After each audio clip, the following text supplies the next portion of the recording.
I quit the rat race at 64. That's the subject line of an email I got 3 weeks ago. 6 words, no exclamation point. Just stated, like a fact someone had been carrying around for a long time.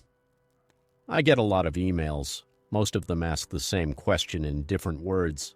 Am I going to make it? This one was different. This one already knew the answer. I'm Tom Wynn. I started at 47 with $7,200 saved after 22 years of work. I know what it feels like to do the math at midnight and not like what you see. By the end of this video, you'll know exactly what changed for the person who sent that email. What nobody tells you happens after you actually walk away. Some of it isn't what you'd expect. She didn't tell me the hard part yet. That's coming. Her name was Linda. She told me that in the second paragraph, like it was a small detail, even though it's the only part of the email that matters to me now. 64 years old, 31 years at the same hospital system, working in billing. Not glamorous, not the kind of job that gets written up anywhere. She told me she used to read the comments on my videos before she ever wrote to me. Watching other people ask the question she was afraid to ask out loud. The question was simple. Is it actually possible to walk away, or is rat race just a phrase people use until reality shows up and makes them stay another 5 years? I want to tell you what I told her, but first I need to tell you something about the number she gave me, because the number is the whole reason this video exists. Linda had $612,000 saved, not 7 figures. Not the number every retirement calculator on the internet insists you need before you're allowed to stop. $612,000 plus Social Security starting at 64 instead of waiting for full retirement age. Here's the part nobody tells you, and it's the part that made me sit up when I read her email. The 4% rule, the old rule of thumb that says you can withdraw 4% of your portfolio a year and not run out, was never built for someone retiring at 64 with 30-plus years still ahead. It was modeled on 30-year retirements. Some advisors now use 3.3% to 3.5% for early retirees because the math has to stretch further. On $612,000, that's roughly $24,500 a year versus $2,200. 5 years from now, that gap either feels like nothing or feels like everything. I'm not telling you this to scare you. I'm telling you because Linda didn't know that number existed until I told her, and she'd already quit by the time she asked me. That's the part that should make you lean in. She didn't run the math first. She ran out of patience first.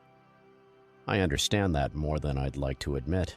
There's a moment, and if you've been doing this job, any job, for 31 years, you know the moment I mean, where the number on the spreadsheet stops being the thing that decides whether you stay.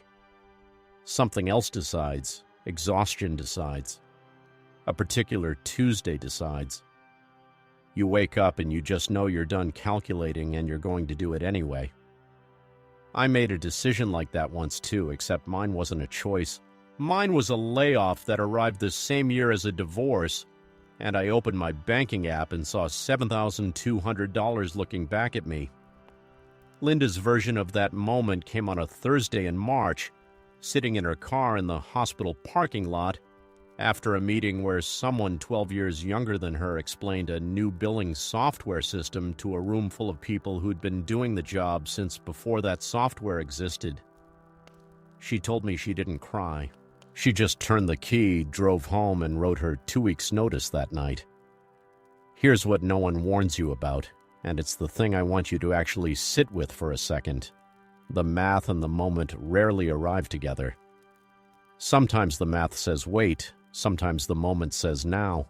And almost nobody, not the YouTube channels with the spreadsheets, not the financial advisors with the clean PDF reports, talks honestly about what happens when those two things disagree. Linda's math said, probably fine, with some adjustments. Linda's moment said, now. She went with the moment. I'm not going to tell you that was reckless. I'm not going to tell you it was brave either. both words let you off the hook from thinking about your own situation. What I will tell you is what happened in the first 90 days after she walked out of that hospital, because that's the part that surprised her. It wasn't the money that hit her first. But before I get to that, I need to be honest about something, or this turns into another channel telling you what you want to hear. Not every version of Linda's story ends the way hers did. I've gotten other emails, fewer but they exist, from people who quit on a moment instead of a number and spent the next 2 years quietly unwinding that decision, picking up part-time work they didn't want, moving in with a son or a daughter they didn't want to burden. That risk is real, and anyone telling you it isn't is selling you something.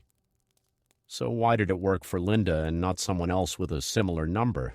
I asked her directly, and her answer is the reason I'm making this video instead of just replying and moving on. She said she didn't quit on the moment alone. She'd been quietly preparing for almost 2 years before that Thursday in the parking lot, without fully admitting to herself that's what she was doing. She'd paid off her car. She'd run her own numbers, badly, on a yellow legal pad, more times than she could count. She'd started contributing the maximum catch-up amount to her 401k, the extra $7,500 a year the IRS allows once you turn 50, every year since she turned 60. 4 years of catch-up contributions, stacked on top of everything she'd already built. That's the detail most people skip past in a story like this. The moment looks sudden. The preparation underneath it almost never is. I know that from my own catch-up contributions too, the ones I started maxing out at 50. Small in any single year, dramatic in what they add up to. Linda's $612,000 wasn't an accident, in other words. It was 4 extra years of catch-up money compounding quietly while she kept showing up to a job she'd already started leaving in her head. That's the part of her email that made me want to tell this story instead of just answering her privately. Because the question she actually asked me, the real question underneath, is it possible to walk away, wasn't about the number at all. It was about what happens to a person on the other side of walking away after 31 years of being needed by a building she doesn't work in anymore. And that's where her email stopped being about money and started being about something I wasn't expecting. It was the silence. Not the absence of an alarm clock. She told me she actually slept fine her first week. It was the third Tuesday sitting at her kitchen table at 10:40 in the morning when she realized she hadn't spoken out loud to another human being since Sunday. 2.5 days. In 31 years of working, that had never once happened to her. Nobody tells you that part. Everyone talks about the money side of walking away, and we're going to get back to the money because the money is real and it matters, and it's not finished being a problem just because Linda solved most of it. But the thing that actually knocked her sideways in those first 90 days wasn't her balance. It was that she'd spent 3 decades being needed by 7:45 every morning, and then one Thursday she wasn't. I felt that one. I didn't expect to, reading her email at my kitchen table, but I did. When the layoff happened to me at 47, there was no clean exit. No 2 weeks' notice, no goodbye cards signed by people I'd worked beside for a decade. One day I had somewhere to be, and the next day I didn't. And the worst part wasn't the $7,200 in my savings account. The worst part was 9 a.m. on a Tuesday with absolutely nowhere I needed to be and no one expecting me anywhere. That's not a financial problem. No spreadsheet fixes that. And I think that's exactly why so many people stay in jobs that are draining them 5, 6, 7 years past the point their finances would actually support leaving. Not because they haven't run the numbers, but because some part of them is afraid of what Tuesday at 10:40 in the morning is going to feel like once nobody needs them there. Linda told me it took her almost 6 weeks to stop feeling guilty about not having anywhere to be. 6 weeks of waking up and instinctively reaching for an outfit before remembering there was no shift to dress for. She said the guilt surprised her more than the silence did, like she was getting away with something she hadn't earned yet, even with 31 years and $612,000 behind her. If that sounds familiar to you, if some part of you has already done the math on your own number and you're still finding reasons to wait another year, another 18 months, another just until things settle down at work, I want you to actually hear this. The version of you on the other side of that decision is going to have to deal with the silence whether you're financially ready or not. The silence doesn't wait for the spreadsheet to say go. Here's a number that might surprise you because it surprised me when I first came across it. According to surveys tracking retirement satisfaction, a meaningful share of new retirees, somewhere in the range of 1 in 3, report a measurable dip in life satisfaction in the first 6 months, even among people who retired with what they considered adequate savings. It's not permanent for most of them. But it's real, and almost nobody mentions it in a video that's supposed to be about money. I'll be honest with you about something else, because if I don't say it now, I'm not being straight with you. I still don't have a clean answer for the silence.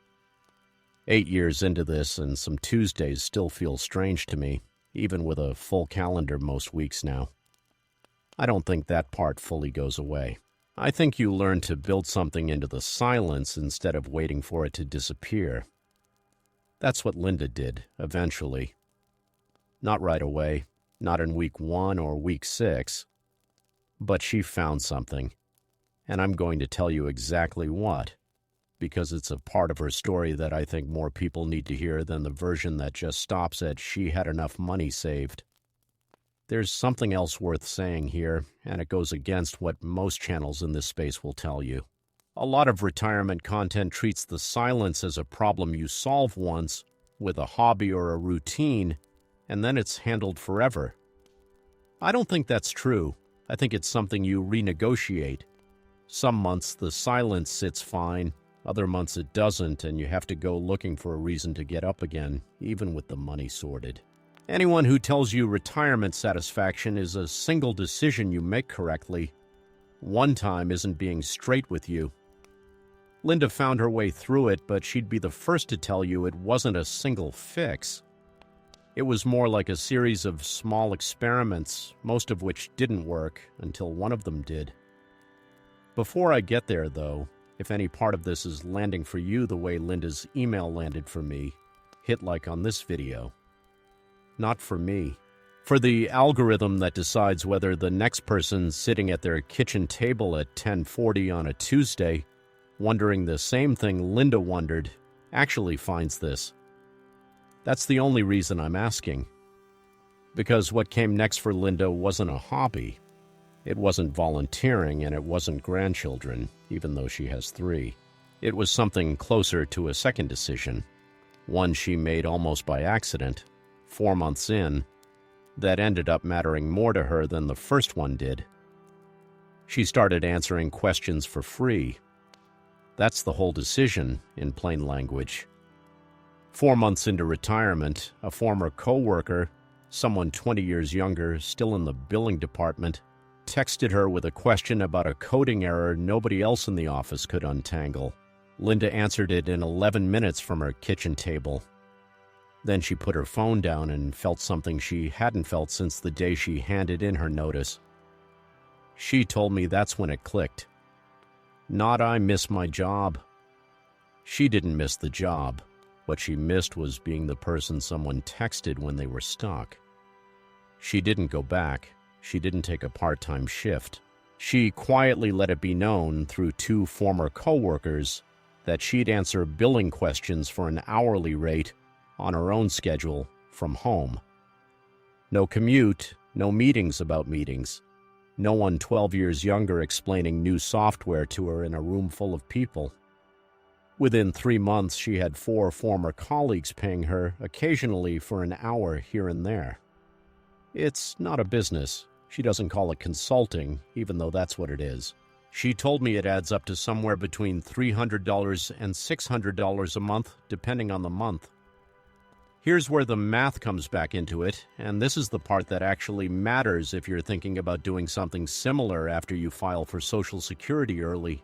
Because Linda started benefits at 64, before her full retirement age, she's subject to the Social Security earnings test, a rule that withholds $1 in benefits for every $2 you earn above a yearly limit, which sits just under $23,000 for someone who hasn't yet reached full retirement age. Linda's quiet little side income doesn't come close to that number, but I've gotten emails from other people who didn't know the rule existed at all, took on too much part-time work in their first year of early benefits, and watched a chunk of their Social Security check disappear without understanding why until the letter showed up. That's not me telling you not to work after you retire early. It's me telling you that nobody hands you a manual when you start benefits early, and the rules don't announce themselves. I want to be honest about something here too, because it would be easy to wrap this up like a tidy lesson. Find purpose, make a little money, problem solved. And walk away feeling good about myself for telling you that. It's not that simple, and Linda would tell you the same thing. The 11 minutes she spent solving that coding problem didn't fix the silence. It interrupted it. There's a difference. The silence was still there the next morning at 10:40, same as before. She just had one fewer Tuesday where it had nothing to compete with. I don't think the answer to walking away from work at 64 is finding a new identity to replace the old one. I think it's smaller and less satisfying than that, if I'm being straight with you. It's collecting enough small things, an 11-minute phone call, a grandchild's soccer game, a walk you didn't used to have time for, until the silence stops being the loudest thing in the room. Linda is 7 months into this now. She told me something in her last email that I haven't been able to stop thinking about, and it's the reason I wanted to make this video instead of just replying to her privately the way I usually do. She said she still doesn't know if she did the right thing. Not in a dramatic way. Not regret, exactly. She was careful with her words, the way people are when they've thought about something a long time and still haven't landed anywhere solid. Most days she's certain. The 11-minute phone calls, the soccer games, the walks, most days that's enough. And she wouldn't trade it back for the badge and the parking spot and the meeting about the new software. But some days she catches herself wondering what her number would look like now if she'd stayed another 2 years. Run the catch-up contributions 2 more years instead of 4.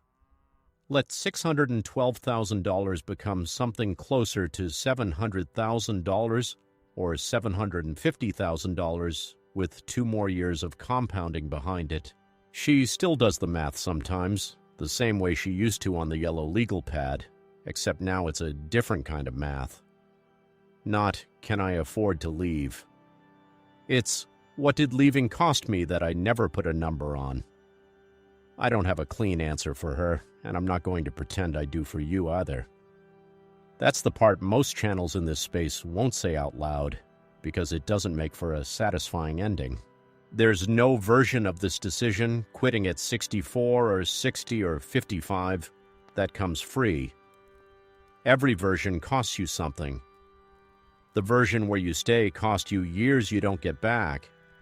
The version where you leave costs you certainty, and sometimes it costs you income you'll wonder about on a slow Tuesday 5 years from now. What I told Linda, and what I'm telling you, if you're somewhere in the middle of this decision right now, is that the question isn't whether leaving has a cost. It does. The question is whether you can live with that specific cost better than you can live with the one you're paying by staying. She's still working that out. I don't think it's the kind of thing you finish working out. I think it's the kind of thing you keep doing, a little at a time, on slow Tuesdays, for years. I think that's more honest than anything a calculator could tell you. And I think it matters more than the $612,000, more than the 4% rule, more than the earnings test. The number that gets you to the decision is never the same as the number that tells you whether the decision was right. Nobody's built a calculator for that second number. I'm not sure one exists. What I can tell you is what 8 years into my own version of this has taught me about weighing that cost before you make the call, instead of finding out the hard way at your own kitchen table the way Linda did. Here's how I'd actually do it if I were sitting across from you instead of Linda. Not a calculator, not a worksheet you download and never open again. 3 questions in a specific order, because the order matters more than people think. Most retirement content asks the money question first and treats everything else as a footnote. I think that's backwards, and I think it's part of why so many people quit on the moment instead of the math, the way Linda did, and then spend the first 6 months catching up emotionally on a decision they'd already made financially. The first question isn't, how much do I have? It's, what does next Tuesday actually look like? Not next year. Not the vision board version of retirement with the boat and the grandkids visiting every weekend. The actual Tuesday. Who do you talk to? What do you do between 9 a.m. and noon? Most people who write to me have a detailed answer for what they're retiring from and almost nothing for what they're retiring into. Linda didn't have an answer for that question either, and it cost her 6 weeks of guilt and a level of silence she wasn't prepared for. You can save yourself that 6 weeks by answering it now, before you hand in your notice, not after. The second question is the money question, and here's where I want to give you something more useful than save 25 times your expenses, which is the answer you'll hear on almost every other channel in this space. That rule comes from the same place the 4% rule does, and it has the same blind spot. It assumes a 30-year retirement window starting somewhere around 65. If you're retiring at 64, you're probably fine. If you're retiring at 60 or 58, you need to be doing math closer to 28 to 30 times your annual expenses, not 25, because you're asking the money to stretch across more years with no paycheck filling gaps along the way. I'll tell you something I got wrong, because this is the part where I think honesty matters more than authority. When I first started planning my own numbers at 50, I used the 25x rule without questioning it, the same way everyone does, because it's the number that gets repeated the most. It took me almost 2 years of reading actual research, not YouTube videos, actual academic work on withdrawal rates, before I understood why that number doesn't hold up the same way for someone retiring earlier than 65. I wasted real time trusting a rule of thumb that wasn't built for my situation. I don't want you to waste that same time. The third question is the one almost nobody asks, and it's the one that actually mattered most in Linda's story, even though she didn't realize it until months after she'd already quit. What are you walking toward? Not just what are you walking away from. Linda walked away from a job that had stopped meaning anything to her. That part was clear, and that part was right. What she hadn't fully worked out was what she was walking toward. And that's the gap that produced the silence, the guilt, the 6 weeks of reaching for an outfit she no longer needed. The people I hear from who struggle most after quitting aren't the ones with too little saved. They're the ones who answered the first question, can I afford to leave, completely, and never seriously sat with the third one at all. If you're watching this and you've got a number in your head right now, a date, an age, a balance you're waiting to hit, I want you to ask yourself honestly which of these 3 questions you've actually answered and which one you've been quietly avoiding because it's harder to put a number on. I want to add one more piece to this, because the 3 questions alone aren't the whole picture, and I'd be doing you a disservice if I stopped there. There's a 4th thing worth checking, and it's less about you and more about who's around you. Linda told me something in passing that I almost didn't ask her to elaborate on, and I'm glad I did. She said the hardest week of her first 3 months wasn't a money week or a silence week. It was the week her husband, still working, came home irritated that she hadn't done anything with her day, even though anything meant the house was clean, dinner was made, and she'd spent 4 hours on the phone helping her sister deal with a contractor dispute. He didn't see any of that as anything because none of it looked like the job she used to have. Nobody talks about that part either. When one person in a household retires and the other doesn't, the rhythm of the whole house changes, and not always in ways either person expected. Linda and her husband worked through it, mostly by talking about it directly instead of letting it sit, which sounds simple and almost never is. But I've gotten emails from people where that conversation never happened, and the resentment just sat there for years, quietly, underneath everything else. So that's the fourth question, even though it doesn't fit as cleanly as the first three. Who else does this decision touch? And have you actually talked to them about what your Tuesdays are going to look like? Or have you just assumed they already understand? I didn't have anyone to ask that question to when I left at 47, because the decision wasn't mine to make in the first place. It got made for me. There's a strange kind of relief in that, if I'm honest. No negotiation, no version of myself that has to sit across the table from a spouse and explain why I'm ready to stop. But it also meant I figured out the answers to all four of these questions completely alone, in real time, with no one to check my thinking against. I don't recommend that path if you have a choice. Linda had a choice, and she used it, even imperfectly. Here's the thing about Linda's story that I haven't told you yet, and it's the part that changes how I think about everything else in this video. She had an exit ramp. She just never told anyone she'd built one. I almost missed this myself, buried in the fourth email she sent me. Mentioned in passing the way most of the things that matter most tend to be. Before she quit, before the Thursday in the parking lot, Linda had quietly looked into something most early retirees have never heard of: the Social Security withdrawal of application. Here's how it works, and I want to walk you through it carefully because almost nobody talks about it, and it changes the calculus on early retirement more than people realize. If you file for Social Security benefits and then change your mind, you have a one-time window, 12 months from the date you started receiving payments, to withdraw your application entirely. You repay every dollar you received. In exchange, it's as if you never filed at all. Your benefit keeps growing at the rate it would have if you'd waited, and you can refile later at a higher amount whenever you're ready. You can only do this once in your lifetime. After that window closes, or after you've used it, the door shuts for good. Linda knew that rule before she ever sat in that parking lot. She'd read about it almost a year earlier, during one of the nights she couldn't sleep, scrolling through Social Security's own website instead of doing anything useful with the insomnia. She told me she didn't expect to ever use it. She just wanted to know the door existed before she walked through the other one.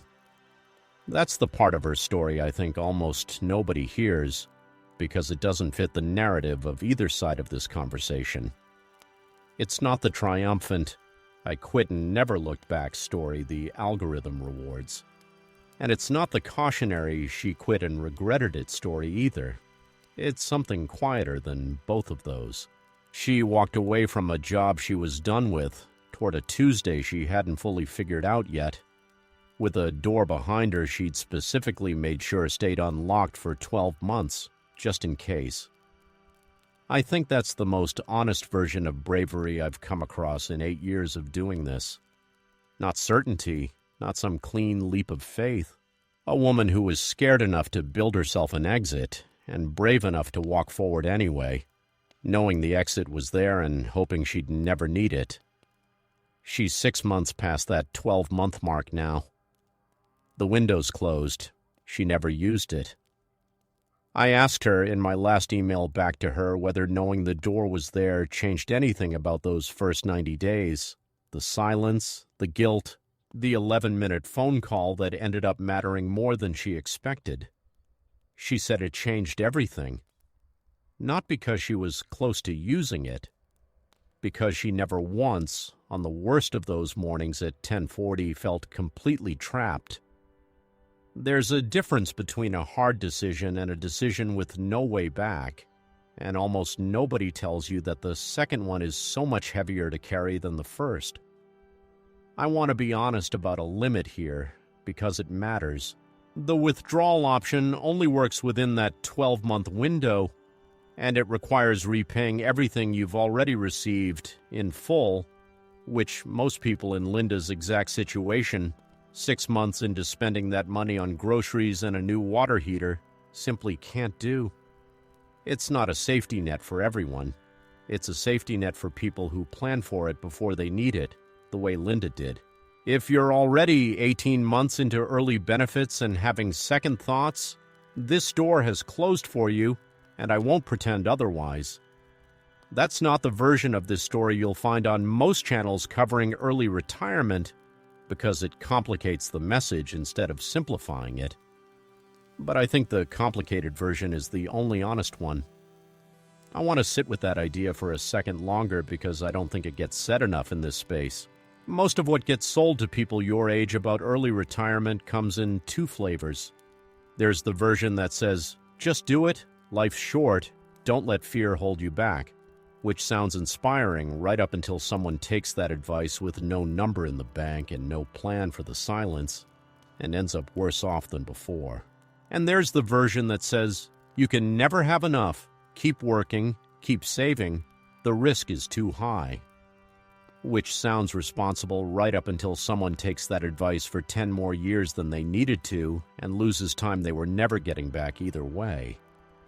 Linda's actual approach split the difference neither extreme would tell you to take. She didn't wait for perfect certainty. She also didn't leap with nothing underneath her. She built one specific time-limited piece of insurance, a door she hoped never to use, and then made the leap anyway, fear and all. I think that's the actual skill here, if there is one. Not courage the way it gets talked about on this platform, with music swelling and a guy telling you to bet on yourself, something smaller and more useful. Knowing exactly what your real exits are, the legitimate ones, built into the rules themselves, not the fantasy ones, and deciding you can live with needing one or not needing one, either way. I didn't have that option at 47. There's no withdrawal of application rule for a layoff. Once the decision was made for me, it stayed made. I've spent a fair amount of time over the years wondering if that's actually why I built the version of financial security I have now as carefully as I did, because I never got the 12-month door Linda gave herself. So I had to build something more permanent instead, slower, with less room for error. Maybe that's the real difference between her story and mine. Not the age, not the number. The shape of the floor underneath each of us when we stepped off. There's one more thing Linda told me, the thing that actually answers what this video opened with. And it's not what I expected either. For 4 months, Linda checked job postings. She never told her husband. She never mentioned it in any of her earlier emails to me, and I don't think she planned to mention it in this one either. It came out almost as an aside, the way the most honest things usually do, buried in a sentence about something else entirely. Every few days, sometimes late at night, she'd open a browser tab and search billing supervisor or medical billing manager on job sites, not because she wanted to apply. She just wanted to know the option was there. The same instinct that made her research the Social Security withdrawal rule a year before she needed it, except this version of the habit she kept hidden, even from herself. She told me she didn't think of it as job searching. She thought of it as just looking. That's the phrase she used, just looking. The way you might check the price of a house you have no intention of buying, just to know what it would cost if you ever change your mind. 4 months of just looking. Then, without deciding to, she stopped. She told me she didn't notice the stopping at first. It wasn't a decision, the way quitting had been a decision. She just realized sometime in her 5th month that she hadn't opened that browser tab in 3 weeks. And when she tried to remember why she used to check it so often, she couldn't quite reconstruct the feeling anymore. The pull was just gone. I asked her what she thought changed. She wasn't sure. She thought maybe it was the 4 former colleagues paying her for an hour of her time here and there. Proof that her knowledge was still worth something to someone, without the building, without the badge. Or maybe it was simpler than that. Maybe it was just time. 5 months of waking up without a shift to dress for until her nervous system finally believed what her calendar had been telling it the whole time. That's the thing nobody told her. That's the thing nobody tells you. The money working out doesn't mean you feel retired. The silence settling into something livable doesn't mean you feel retired. Even finding a version of purpose in 11-minute phone calls and soccer games doesn't mean you feel retired. You feel retired the day you stop quietly checking whether you could still go back, and that day doesn't arrive on a schedule, and it doesn't arrive because you decided it should. It just arrives, eventually, if you give it enough time and don't force it. Linda is the only person who's ever told me that part out loud, and I've talked to a lot of people about what comes after this decision. I think most people don't tell you because they don't fully notice it happening to themselves. It's not dramatic enough to register as a milestone.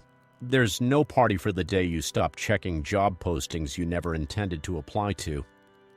I sat with that for a long time after I read it, longer than I expected to. Because if I'm honest with you, and I've tried to be honest with you this entire video about the mistakes, about what I still don't know, I think I had a version of that too somewhere around year 3 or 4, and I never noticed it happening either. There was a point where I stopped mentally drafting the conversation I'd have if my old company called and offered me my job back. I don't know when that point was. I just know that at some point it stopped being a conversation I rehearsed, and I never marked the date. I'll admit something else here because the honest version of this video requires it. There's a version of me that's a little jealous of Linda for noticing it at all. I only found that moment in my own story by reading hers and recognizing it in reverse, months after the fact, sitting at this desk writing this script. If she hadn't told me, I'm not sure I'd have ever gone looking for when that shift happened in my own life. Some of the most important moments in this whole process pass without ceremony, and you only find them later, by accident, usually because someone else's story holds up a mirror to your own. That's what I think this whole video has actually been about, if I'm being honest with you. Not the $612,000. Not the 4% rule, or the earnings test, or the 12-month withdrawal window, even though all of that is real and all of it matters. It's been about the fact that walking away from work isn't a single moment, no matter how clean the headline sounds. I quit the rat race at 64 is 6 words and one Thursday afternoon. What actually happens next is months, sometimes years, of quietly checking the door behind you until one day you stop, and you don't even notice you've stopped. If this video is the first time someone's told you that part honestly, if you came here for the number and you're staying for this, that's exactly why I make these. Not for a viral moment. For the people sitting where Linda was sitting, where I was sitting, who needed someone to say the part everyone else skips? If that's you, I'd rather you subscribe than just watch this once and move on, because I'm going to keep telling you the parts of this journey nobody else is willing to say out loud, video after video, for as long as I'm still figuring it out myself, which 8 years in is still every single day. Linda's still figuring it out too. And there's one last part of her story I haven't told you, the part that brings us back to where this whole video started. Her last email didn't have a subject line at all. That's the detail I keep coming back to. The first one, I quit the rat race at 64. 6 words stated like a fact, no exclamation point. The kind of subject line you write when you're still proving something to yourself as much as to the stranger reading it. Her most recent one arrived 2 weeks ago with the subject field left blank. She just started typing. She told me about a Tuesday, an ordinary one, nothing special about it, which is exactly why she brought it up. She'd taken her granddaughter to a pediatrician appointment because her daughter had a work meeting that couldn't move. Afterward, they got ice cream, even though it was barely past 10 in the morning, because her granddaughter asked and there was no shift, no meeting, no reason to say no. She sat on a bench outside the ice cream shop, melting cone in hand, watching a 6-year-old narrate an entire imaginary world to her. And she told me she didn't think about her old job once. Not the billing software, not the coworker 12 years younger, not the parking lot. She didn't check her phone for job postings either. She didn't think to. That's the answer if you've been waiting for one this whole video. Not a dramatic one. Not the kind that fits neatly into a thumbnail. What nobody tells you about walking away from work at 64 is that the proof it worked doesn't arrive as relief or triumph or some clean morning where you wake up and feel free. It arrives as an ordinary Tuesday you almost don't notice, because for once there's nothing left in your head competing with the ice cream cone and the 6-year-old's imaginary world. The silence isn't loud anymore. It's just Tuesday. I think that's the part every other video on this topic gets wrong, including some of my own. We sell the decision, the number, the moment, the Thursday in the parking lot, because the decision is dramatic and dramatic things get watched. Nobody sells the 6 months after, because the 6 months after don't look like anything. They look like a bench outside an ice cream shop. They look like a phone that doesn't get checked. The whole transformation happens in things that stop happening, and there's no way to put a thumbnail on an absence. Linda still doesn't know with certainty whether she made the right call. I told you that already, and I'm not going to pretend the ending tied that up for her, because it didn't, and I don't think it's supposed to. What changed isn't certainty. It's that the question got quieter. It stopped being the first thing she thought about in the morning and became something she only revisits on harder days, the way you'd revisit an old bruise, present but no longer running the show. She has $612,000, give or take what the market's done since. She has 4 former colleagues who still call her when the billing software breaks something it shouldn't. She has a husband who learned to ask what she did with her day instead of assuming the answer. She has a withdrawal of application window that closed 18 months ago unused exactly the way she hoped it would stay. And she has a granddaughter who has no idea any of this was ever a question at all, who just knows her grandmother shows up for ice cream now on a Tuesday because nothing's stopping her. What she doesn't have anymore is the bookmark. The job board she used to check late at night, the one she never told anyone about. She told me she finally deleted it from her browser 2 weeks ago, the same week she sent me that subject lineless email. Not because she decided to. She just went looking for it one evening, out of habit, and realized it had been gone a while without her noticing. She deleted the dead bookmark almost as an afterthought, the way you'd finally throw out a takeout menu for a restaurant that closed years ago. I started this channel because the person I needed at 47 didn't exist.